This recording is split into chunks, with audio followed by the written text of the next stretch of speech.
bin Said al-Imam Bukhari wa Syabakar bin Salim bin Salim Ahmad bin Muhammad al-Hafiz Allah Abdurrahman bin Hajibri wa Yusuf bin Abi al-Hasan Ismail al-Qutb al-Anbas bin Abdurrahman al-Antam Ali bin Abdullah Baras bin Sayyidina al-Imam Qutb al-Islam wa Habib Abdul Haddad Sayyidina Imam Arabi bin Ali bin Muhammad al-Hashir bin Muhammad Sayyidina Imam Abu Bakar bin Musakab Habib Salim al-Hamid Bismillah Rabbi Muhammad Ali sallallahu alaihi wasallam Rasulullah arwahi awli kun ajin aina wa kana qadat arwahi awli bin Hadah Sayyidina Arabi Syekh Hasan bin Abdullah al-Banjari Bismillah Syekh Muhammad Kasbul Anwar bin Ismail Bismillah Syekh Muhammad Syarwani Abdan Bismillah Syekh Muhammad Syarwani Arif Bismillah Syekh Muhammad Sayyidina Bismillahirrahmanirrahim Syekh Muhammad wa ususan billahi hajatul Islam Abi Hamid Muhammad Ghazali Syekh Muhammad Nawawi anallah yatagasam bi rahmah wa bi ra'idul wa zuriyatin wa barakatihim wa asrarihim an muqiddin wal akhirah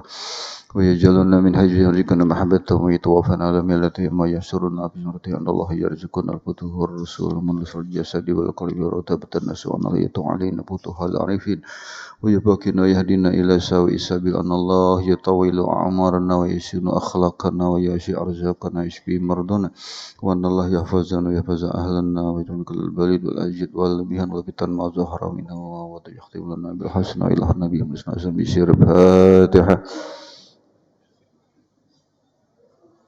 إياك نعبد ونستعين Assalamualaikum warahmatullahi wabarakatuh.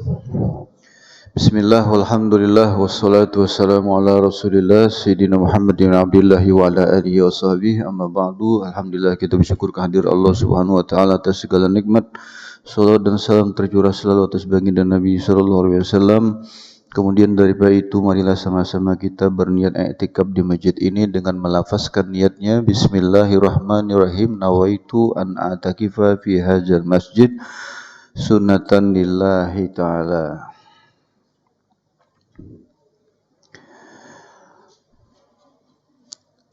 Wa qala al-muallifu rahimahullahu ta'ala manafa'ana bi fiddarini amin.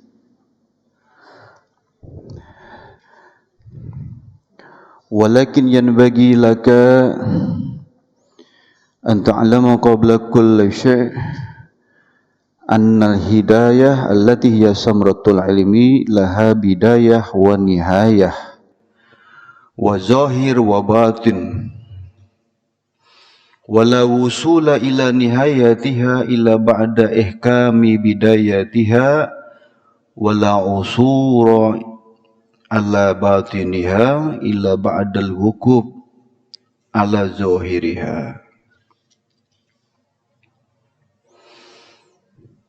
Telah berkata Hujjatul Islam Abi Hamid Muhammad bin Muhammad Al-Ghazali rahimahullahu ta'ala, maka sepantasnya lah engkau mengetahui sebelum engkau mengetahui akan perkara-perkara yang lain bahwasanya hidayah itu merupakan jalan menuju Allah Subhanahu wa taala yang juga merupakan daripada buah ilmu itu memiliki bidayah permulaan. Inilah yang disebut sebagai syariat dan tarekat.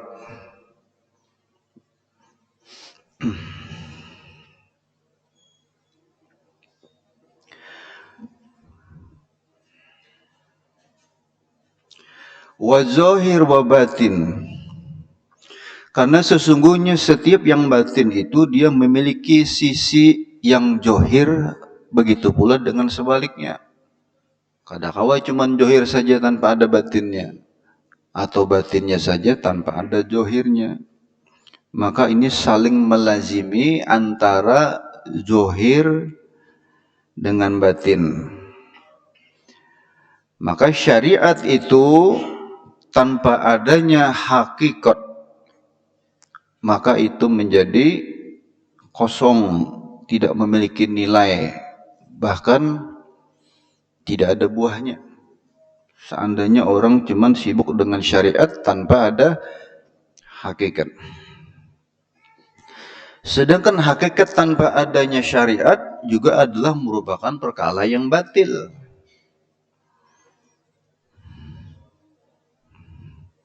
syariatnya kadada. Wah, ini banyak banget sudah kelompok-kelompok manusia bikin pengajian yang sifatnya eksklusif di beberapa tempat yang menghadirinya adalah orangnya itu juga. Kebetulan yang punya bakat pengoler beribadah, pengoler sembahyang, ketujuh benarnya mulai jam 12 malam tak. Jadi di Kalayan itu, ulun lawas begana di Kalayan tuh, ada seorang kaum masjid di Kalayan itu nah, aktif di masjid, rajin begawi. Entah kenapa terpengaruh oleh satu kelompok ini, akhirnya kada lagi di masjid, ampih di masjid. Jadi bilanya hari Jumat orang ke masjid, orang sudah hendak menggawe sembahyang Jumat, ini sibuk menunjul gerobak, ada umpat ke masjid. Ada kayak itu. Dan ini kada satu dua, bahkan sudah dilaporkan kepada ketua MUI, Bapak Kiai Murjani Sani sudah ulun laporkan juga. Kada ada kau di atas sih kayak ini nih. Kada kau. Makanya kira-kira beberapa bulan lagi akan pergantian ketua MUI ini. Kira-kira 2 bulan lagi nih habis bergantian ketua MUI. Lawan Pak Kiai Haji Murjani Sani sudah 3 periode sidin. Jadi sidin aku kada lagi sudah hendak mencalon sebab sudah uzur juga. Sembahyang kada lagi berdiri. Sembahyang berduduk aja. Ketua MUI kita nih. Ya, mudah-mudahan sehat walafiat sidin. Jadi sangat banyak sekarang ini kita temukan satu perkumpulan yang tidak lagi ikut dengan syariat.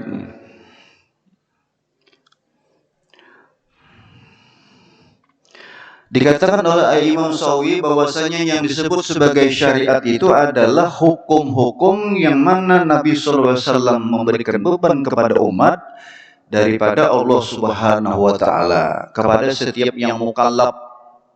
Itu wajib untuk melaksanakan syariat, yang mana yang dimaksud di sini adalah hukum-hukum yang berkenaan dengan perkara-perkara yang wajib, perkara yang sunat, kemudian perkara yang haram, makruh, ataupun perkara-perkara yang harus.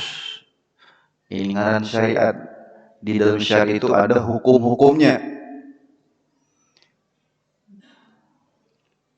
Yang wajib misalnya, definisi wajib, bilanya kita itu menggawi, maka kita berpahala.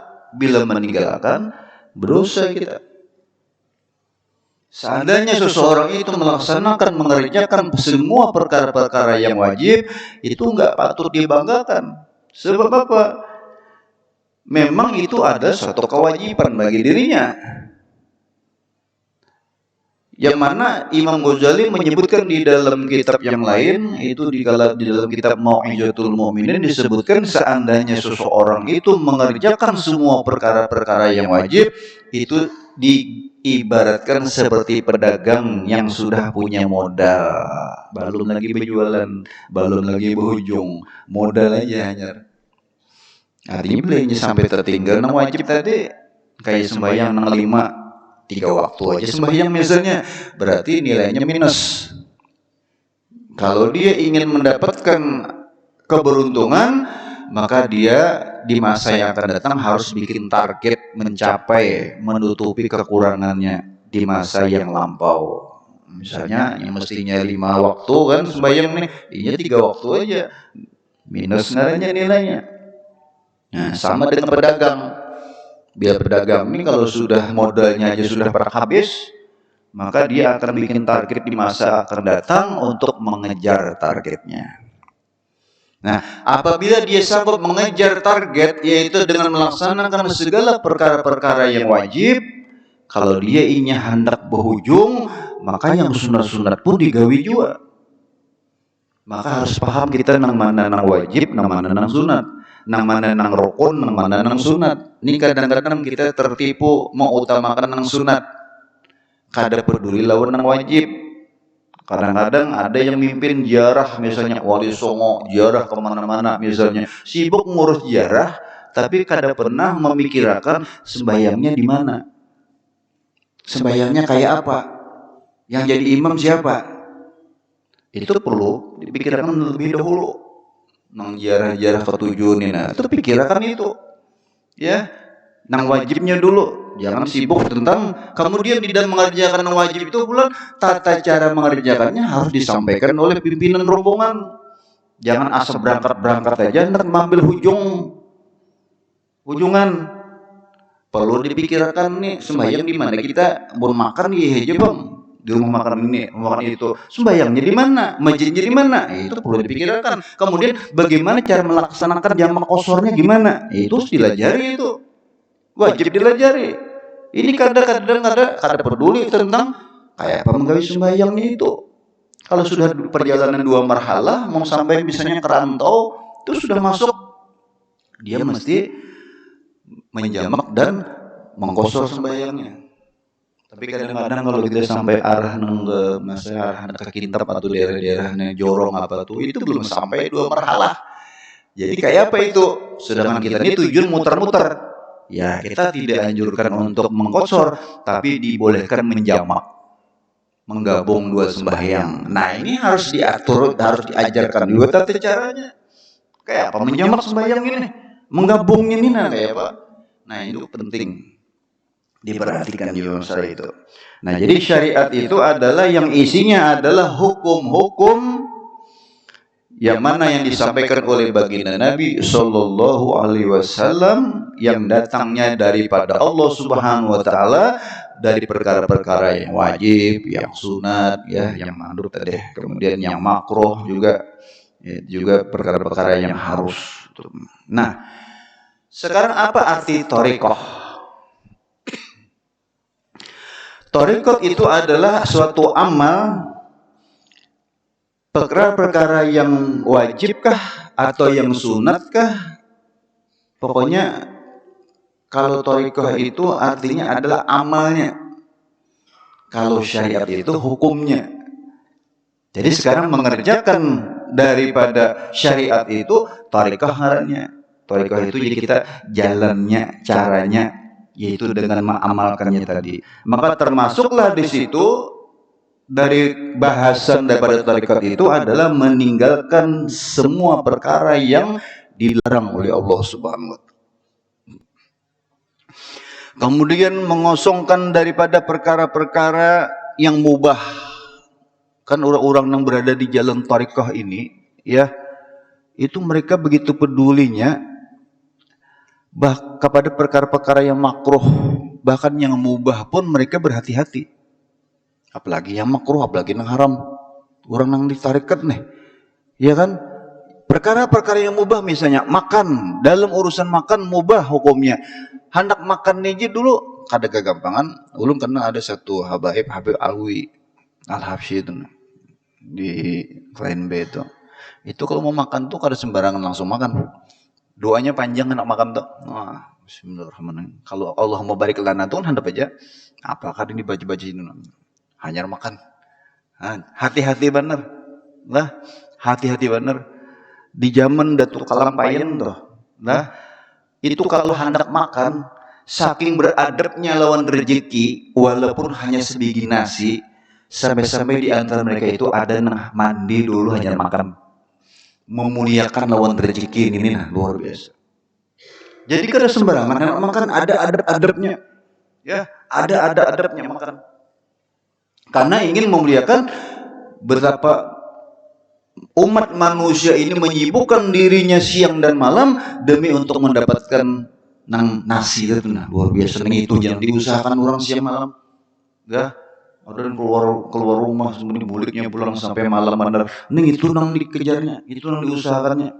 Nah, yang didapatkannya itu nah. Jadi perlu ada adab. Jadi amalnya tadilah amalnya. Jadi orang-orang yang di thariqah ini memiliki sifat berihtiyat, berhati-hati maksudnya, sifat wara, dan banyak mereka-mereka itu melakukan mujahadah dan riyadhah, melatih lawan diri ini, melatih sabar, melatih supaya jangan engken, macam-macam tuh dilatih semuanya. Itu di jalan thariqah itu.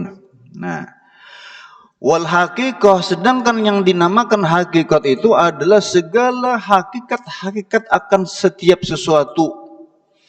Seperti misalnya orang yang menyaksikan atas nama-nama dan sifat, dan juga daripada syuhuduz zat, penyaksian atas zat, dan juga rahasia-rahasia daripada Al-Quran, dan rahasia-rahasia di balik semua larangan dan perintah Allah Subhanahu wa taala. Begitu pula dengan ilmu-ilmu yang sifatnya gaib.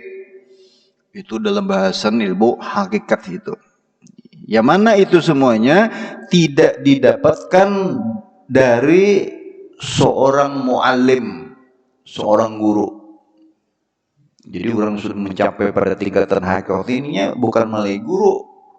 Itu dapat daripada Allah Subhanahu wa taala. Sebagaimana Allah Subhanahu wa taala berfirman, "In tattaqullah yaj'al lakum furqana."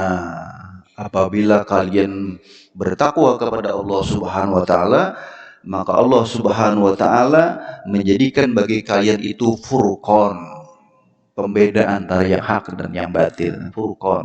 Jadi kelihatan itu nama nang wujud, nama nang kada. Tahu Allah akan tampakkan, tapi jalannya takwa kepada Allah Subhanahu wa taala. Maasi-asi Tuhan. Makanya orang-orang dapat ilmu ladun itu macam-macam cara. Ada yang melalui jalan belampah, ada jalan macam-macam. Sebenarnya di Al-Quran sudah disebutkan. Ya, di dalam ayat yang lain Allah berfirman, "Wattaqullah wa yu'allimukumullah." Bertakwalah kalian, maka Allah Subhanahu wa taala akan mengajarkan kepada kalian akan ilmu. Nah, itu dengan jalan takwa tadi. Lalu dapat ilmu laduni, ilmu dari sisi Allah Subhanahu wa taala, tanpa wasithah, tanpa perantara daripada seorang muallim. Sebagaimana Imam Malik berkata, ujar Imam Malik, "Man amila bima alima warasahullahu ilma ma lam ya'lam." Siapa, kata Imam Malik, mengamalkan suatu ilmu yang dia tidak pernah tahu akan ilmu tersebut, ya, man amila bima alima, siapa yang mengamalkan apa yang dia tahu, maka Allah Subhanahu wa taala akan menganugerahkan kepadanya ilmu-ilmu yang dia tidak pernah tahu. Jadi intinya itu bila dapat ilmu, sedikitkah banyak diamalkan ilmu tadi. Kalau usah jauh-jauh, kita sudah seringkali hadir di dalam perkumpulan-kumpulan majelis ilmu misalnya kan, tentang adab-adab dalam masjid. Kalau usah jauh-jauh, kita masuk masjid, keluar masjid aja kita perhatikan adabnya kayak apa. Kalau usah jauh-jauh, nih habis ini bubar kita, habis sholat isya, masing-masing menuju ke rumahnya. Gimana adab-adab dia berada di pintu masjid, anak keluar kayak apa. Itu mesti dijadikan sebagai kebiasaan. Sebab bila sudah terbiasa, semuanya jadi gampang. Allah bisa karena biasa. Diulah kebiasaan aja kita nih. Sunnah ini diulah kebiasaan. Nah, jadi inilah ilmu yang tidak didapatkan melalui dari seorang guru. Itu lain makomnya sudah. Itu sudah makom pada makom hakikat sudah kayak itu. Nah, kemudian wala wusula ila nihayatiha illa ba'da ihkami bidayatiha. Dan engkau, ujar Imam Ghazali, wahai orang yang berjalan menuju Allah Subhanahu wa taala, engkau tidak akan sampai pada jalan nihayah, ujung dari suatu perjalanan, akhir daripada suatu perjalanan, kecuali engkau menetapkan pada bidayah, pada permulaannya. Jadi hendak mencapai ke ujung, hendak tinggi-tinggi tangga, karena awal berluncat langsung ke atas tangganya. Karena di situ ada anak-anak tangga. Mulai di bawah, naik, hajar ke atas. Karena awal hendak jalan pintas, hendak ke surga jalan pintas. Wah, ini banyak mana sudah tawaran. Kayak di Kalteng itu pian ada tawaran Kebetulan nang di bawah ini orang-orang nang kadada dasar agama jua. Handaklah ikam ke surga. Handak seikung bayar 2 juta. Mun hendak ke surga. Dilajari cara sembahyang. Tata caranya itu sama sekali bertentangan dengan sunnah. Ya, ada nang sembahyang caranya nang kayak bertiharap. Dari mananya dapat ajaran semacam itu? Tapi walaupun nyata-nyata sesat nangga itu, ada aja nang ngompate. Ada aja. Itulah ujiannya kita nih. Jalan kita menuju Allah Subhanahu wa taala ini. Al-Imam Junaid Al-Baghdadi mengatakan, "At-turuku ilallah masduratun illa man iktafa asar Rasul." Semua jalan menuju Allah Subhanahu wa taala tertutup, terkunci semuanya. Tidak ada illa man iktafa asar Rasul, kecuali dia mengikuti jalan petunjuk langkah daripada baginda Nabi sallallahu alaihi wasallam. Itu aja jalannya bisa menuju Allah. Kada ada jalan lain bila menyalahi sunnah, kada apa diumpati. Kayak apa mau ukurnya? Ukurannya dengan Al-Quran, Al-Hadis, Qiyas, Ijma ulama dan sebagainya. Itu mengukur suatu aliran itu sesat atau kada sesat nih. Itu ukurannya seperti itu. Bertentangan kan dalam Quran, bertentangan kan dalam sunnah. Bilanya bertentangan jadi umpati itu. Jadi kadang-kala kita sampai kepada nihayah ataupun yang menjadi tujuan terakhir, kecuali dia mesti melewati jalan permulaannya. Bertahap di kita, ada jenjangnya. Kita sekolah ini kada kaopang langsung pintar kada mau, maka tahapannya mulai SD dahulu. Perlu ada waktu. Apa ujar Imam Syafi'i? Akhi, lan tanalul ilma illa bisittatin sa'unbika an tafsilin bibayanin. Ujar Imam Syafi'i, wahai saudaraku, kalian tidak bakal bisa dapat ilmu kecuali dengan 6 tahapan, kecuali dengan 6 perkara. Yang pertama zakaun, modalnya kita punya otak, bisa berpikir, ada kecerdasan lah, ya kan, nggak perlu harus jenius kan. Wahirsun, ada ambisi kuat, seperti orang yang serakah dengan ilmu. Wajtihadun, bersungguh-sungguh. Yang keempat wadirham, ongkos, ada duitnya, hendak sekolah, hendak belajar bermodal. Kada denang wah ini sistem gratis-gratisan nih. Hendak kursus, hendak apa aja mesti bayar. Ujar Imam Syafi'i, perlu itu. Nukar buku, jangan minjem terus. Bahkan hendak menggaya sunnah aja, ya.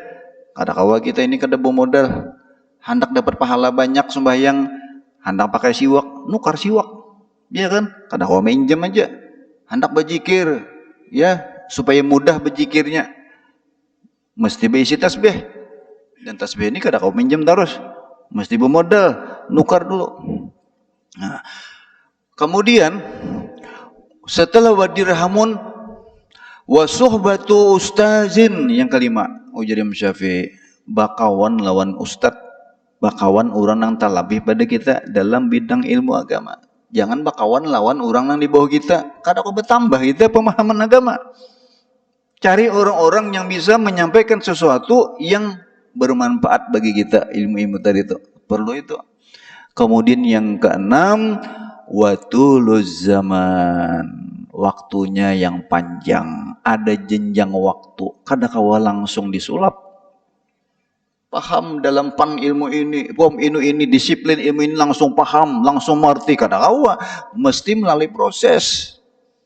Ya, orang kuliah aja itu misalnya kan ada tahapan-tahapannya, mulai semester pertama, kedua dan seterusnya. Ada tahapan-tahapannya, kadang-kala kita anak itu.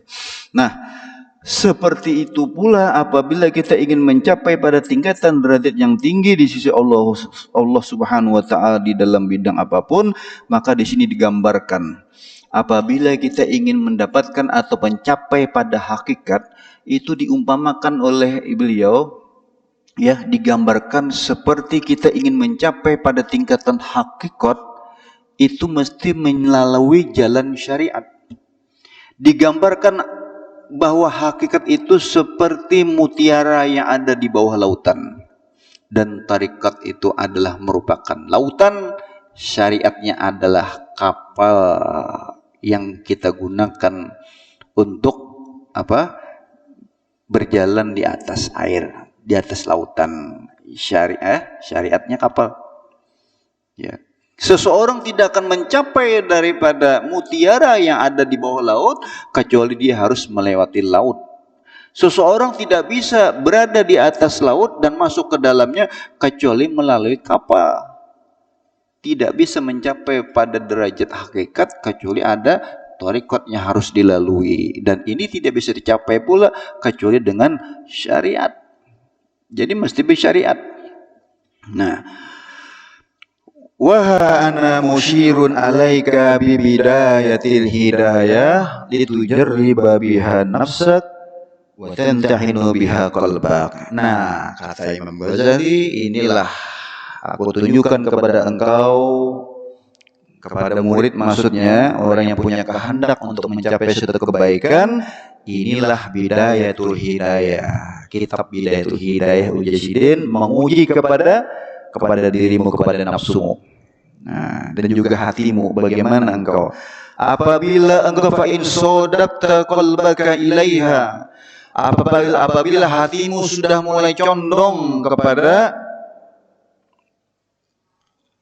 atau pecinta daripada hidayah ini dan tunduk patuh serta dalam keadaan ridho, maka teruskanlah engkau di dalam mencapai akan nihayah tadi, tujuan terakhirnya. Teruskan. Kalau kita dalam keadaan betul-betul patuh dan tunduk, kemudian lagi masuk pada lautan-lautan ilmu.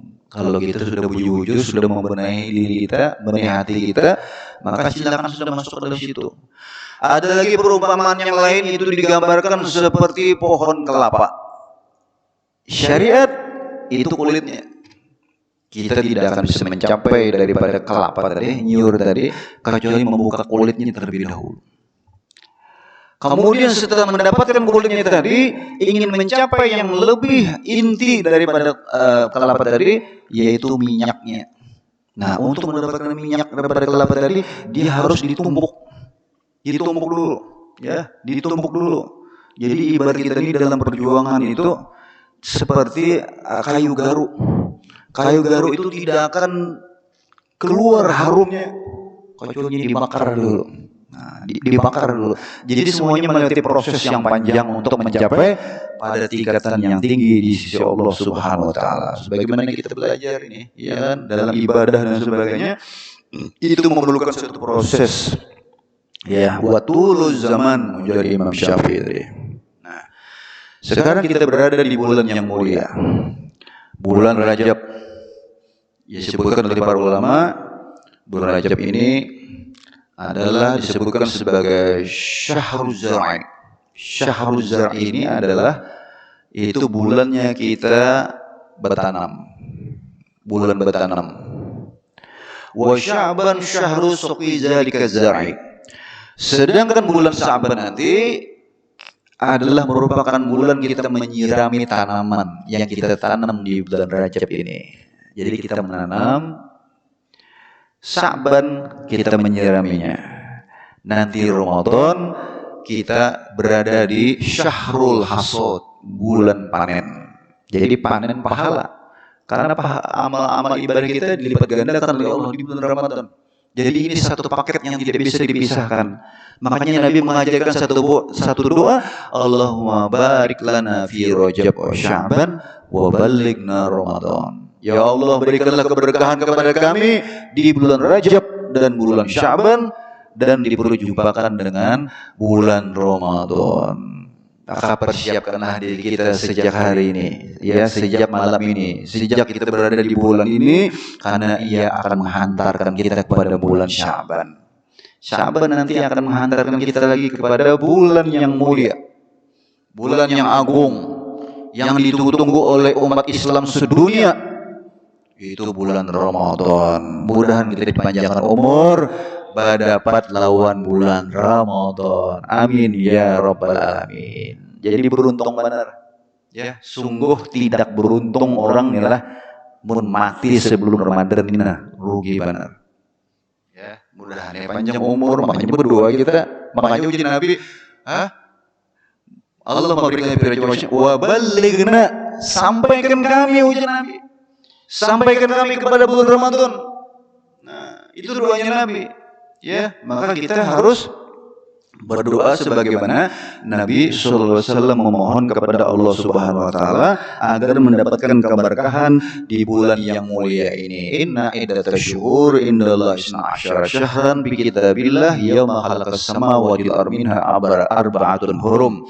Ada 4 ujian Nabi.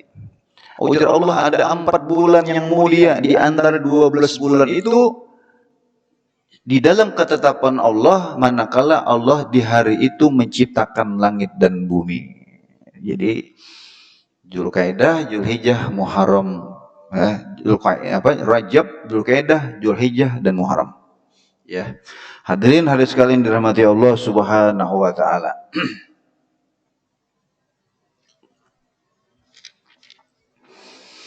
Ini mukadimah aja dulu kita nilah, ini belum masuk pada bahasan sebenarnya. Kira-kira mukadimah ini cukup aja Bang, sudah nangga ini. Artinya apa? Persiapkan diri kita, benarkan niat kita, luruskan tujuan kita. Di dalam kita mengkaji satu kitab itu atau ilmu itu, niatnya semata-mata untuk mengharapkan ridhonya Allah Subhanahu wa taala. Ini yang disebut sebagai hidayah tadi, jalan menuju Allah Subhanahu wa taala. Nah, al-qismul awal min qismai ma'ana at-taqwa fi ta'at. Ini adalah merupakan bagian yang pertama, membicarakan di antara 2 bagian tentang makna takwa.